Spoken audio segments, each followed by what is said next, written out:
ટીવી9 અહેવાલ બાદ જાગ્યું છે મહાનગરપાલિકા તંત્ર। દધીચી બ્રિજ પર તાત્કાલિક કામકાજ શરૂ કરવામાં આવ્યું છે। બ્રિજના સળિયા નીકળી ગયા હોવાનો અહેવાલ ટીવી9 રજૂ કર્યો હતો, ત્યારે અહેવાલ બાદ તંત્ર દ્વારા હવે સમારકામ હાથ ધરવામાં આવ્યું છે।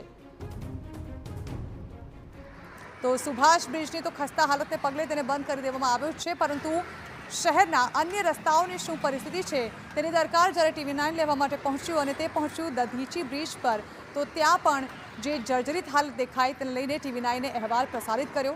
જોકે ત્યારબાદ ટીવી9 અહેવાલ જોયા બાદ મહાનગરપાલિકા તંત્રને ભાન થયું અને ત્યારબાદ અહીં સમારકામ હાથ ધરવામાં આવ્યું છે।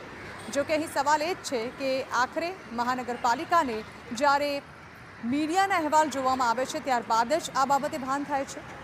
જોકે હાલ તો બ્રિજનું સમારકામ શરૂ કરી દેવામાં આવ્યું છે, તે જલ્દીથી જ પૂરું કરવામાં આવશે, પરંતુ ટીવી9 અહેવાલ બાદ મહાનગરપાલિકા તંત્ર દ્વારા હવે આ બ્રિજના સમારકામની પ્રક્રિયા હાથ ધરવામાં આવી છે।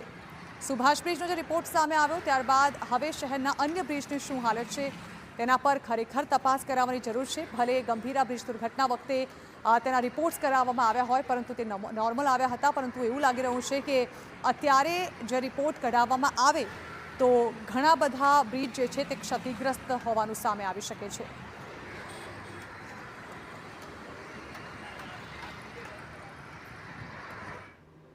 રાજ્યનું